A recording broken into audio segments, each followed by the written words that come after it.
दिन ढल गया था। आसमान में घने बादल थे। चारों ओर घना अंधेरा फैला हुआ था। अचानक कछुरी गांव के मुखिया की झोपड़ी के दरवाजे पर दस्तक होती है। अरे कौन है? मुखिया जी, मैं हूं बिरजू। बिरजू की आवाज सुनकर मुखिया उठकर दरवाजा खोल देता है। काका, कुछ पता चला? कह रहे हैं कल बहुत भयानक तूफान आने वाला है जो 5 दिन तक रहेगा।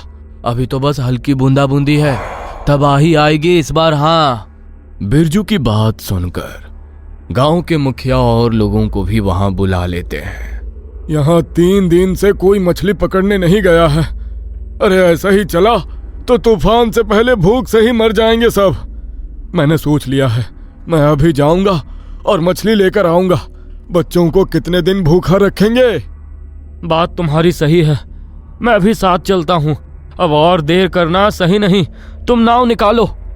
रमेश और श्याम बिना रात की परवाह किए हल्की बूंदाबांदी के बीच ही अपनी नाव में जाकर बैठ गए थे। कछुरी सुंदरबन का एक छोटा सा आदिवासी गांव था। गांव के लोग नदी में मछली पकड़ते और पास के घने जंगल में लकड़ियां और शहद इकट्ठा करके और फिर उसे बेचकर ही अपना जीवन चलाते थे। पीढ़ियां गुजर गई थी, लेकिन इस गांव के लोग आज भी यही काम कर रहे थे। लेकिन पिछले कई दिनों से हो रही बारिश के कारण मछुआरे नदी में मछली पकड़ने नहीं जा सके थे, जिसके कारण गांव के लोगों के लिए भोजन का भी संकट आ गया था। श्याम, सुन तो जरा, देवी को दीपक तो देने दे। कहाँ भागा जा रहा है अंधेरे में? मेरा तो जी घबरा रहा है। अम्मा, अभी समय कम है। हम कोशिश करेंगे सुबह होने से पहले पूरे कबीले के लिए भोजन का इंतजाम कर लाएं। अभी चलते हैं, तो परेशान ना होना। अपनी देवी से कहना अगर सच में वो कुछ कर सकती हैं तो तूफान को रोक ले।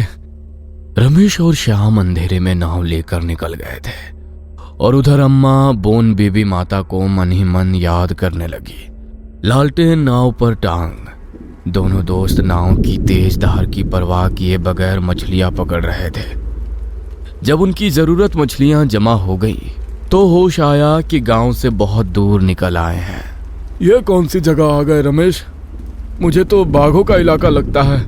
क्या करे, लालटेन का तेल खत्म होने को है और घने अंधेरे में गांव का रास्ता तो सूझ ही नहीं रहा।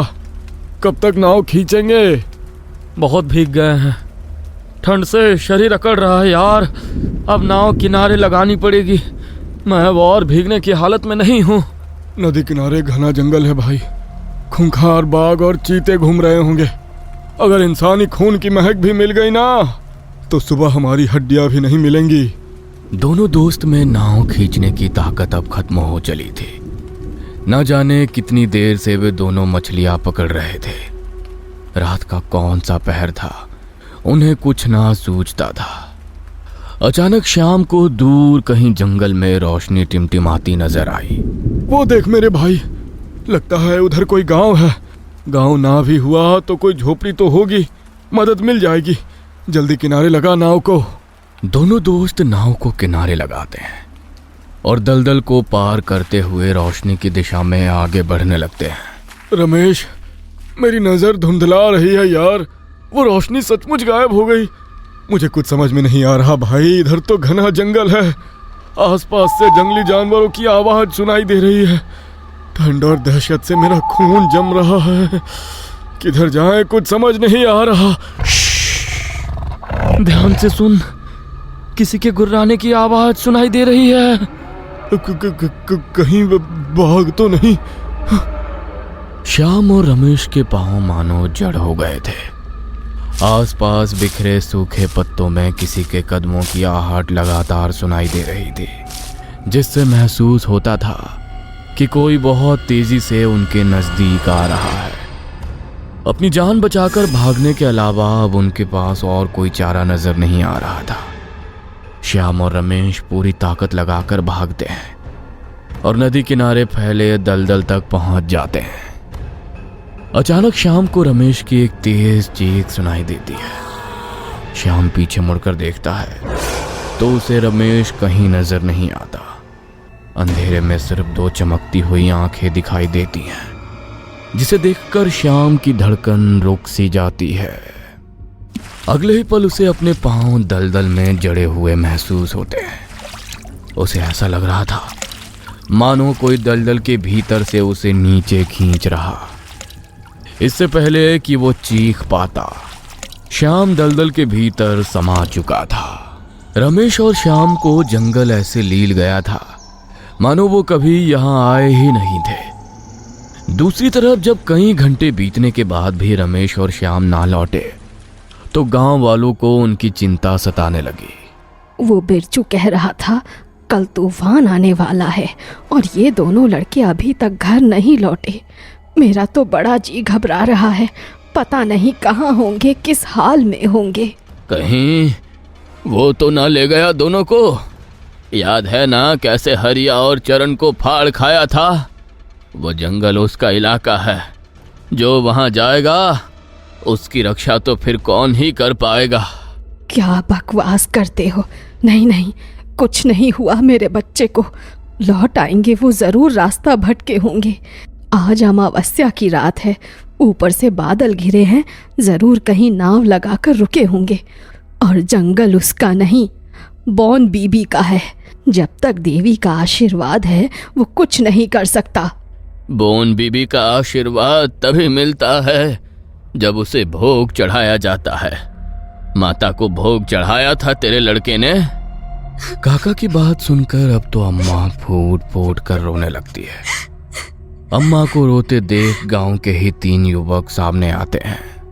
अरे काकी, तेरा बेटा पूरे कबीले के लिए खाना लेने गया था। जिसने इस कबीले के लिए अपनी जान की परवाह नहीं करी उसे यह कबीला यूं ना जाने देगा। हम जाते हैं और खोज कर लाते हैं रमेश और श्याम को। हो सकता है उन्हें हमारी मदद की जरूरत हो, कहीं घायल तो नहीं हो गए। और सत्तू काका, तुम बंद करो अपनी पुरानी कहानियां सुनाना। अरे कोई भूत नहीं है जंगल में।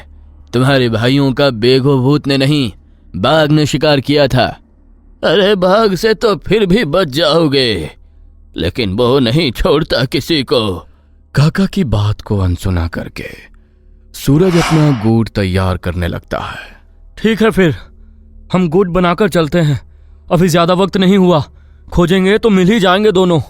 अरे उन दोनों की तरह तुम भी गलती कर रहे हो।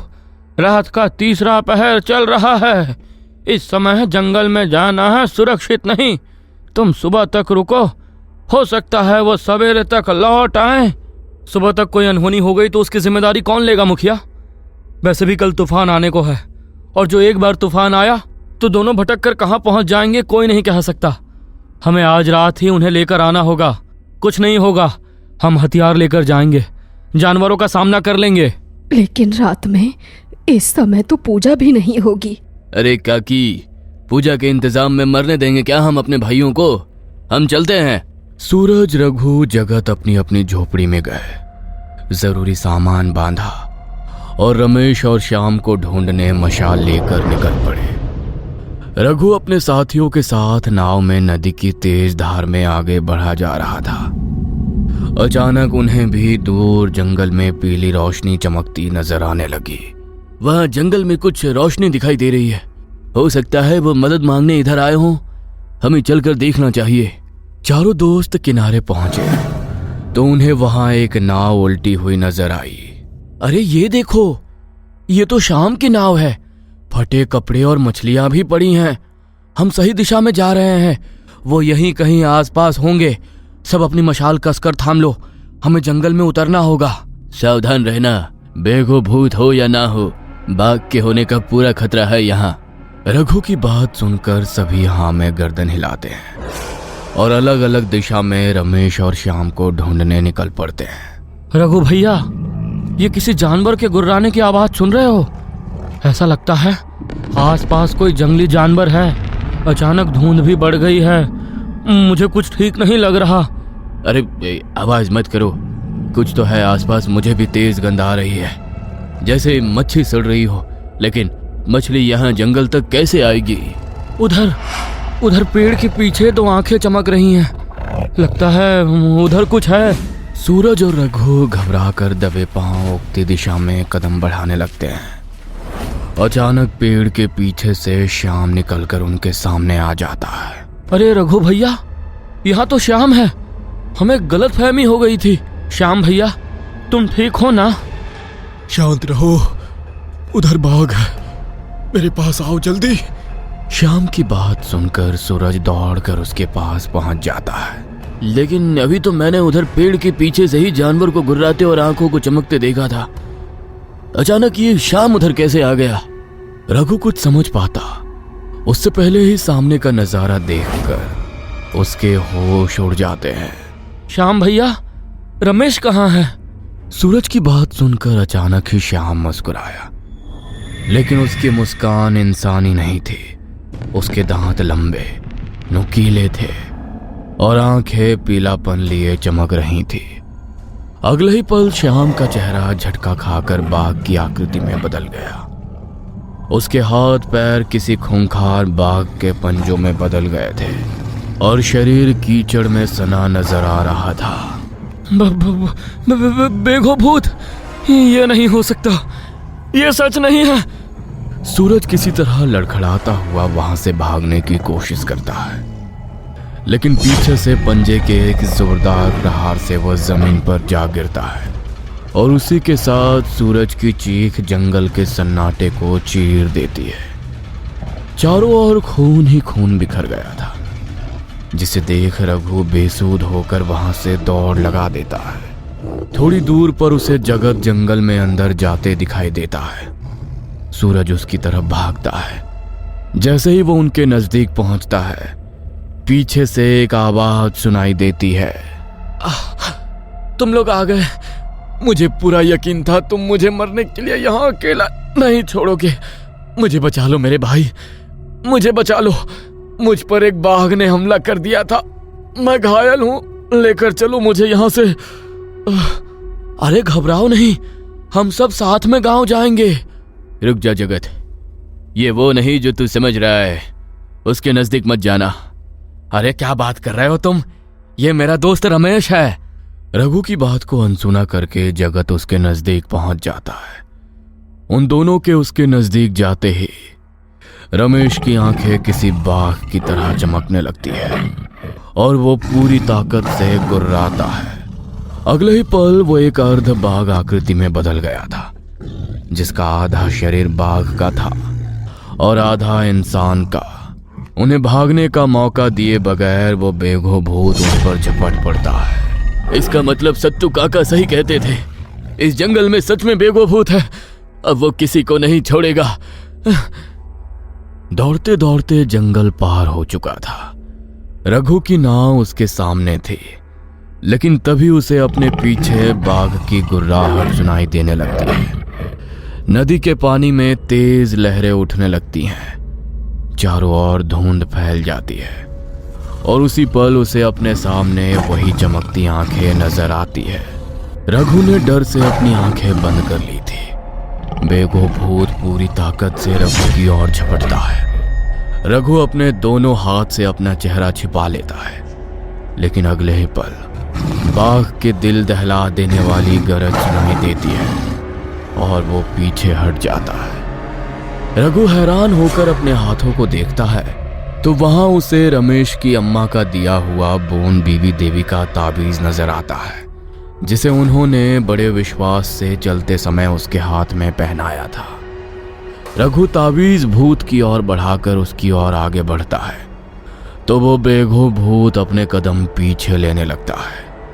मौका का फायदा उठाकर रघु जमीन में गिर पड़ी अपनी मशाल को उठाता है और अपना ताबीज उस पर लपेटकर उस बेघो भूत के ऊपर फेंक देता है। गुर्राते हुए बेघो की दर्दनाक चीखें जंगल में गूंज जाती है और कुछ ही देर में वो जलकर राख हो जाता है। रघु के सभी साथी मारे जा चुके थे।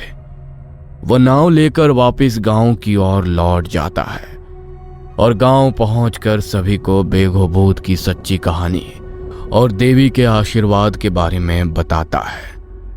जो बीता था वो किसी बुरे सपने से भी ज्यादा डरावना था, लेकिन मौत को सामने देखकर भी अगर कोई लौट कर आ सका था तो वो सिर्फ देवी का आशीर्वाद ही था।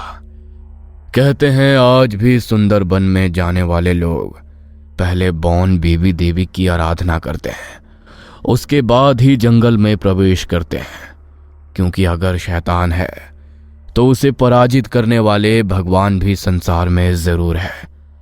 बस जरूरत है सच्चे विश्वास और श्रद्धा की।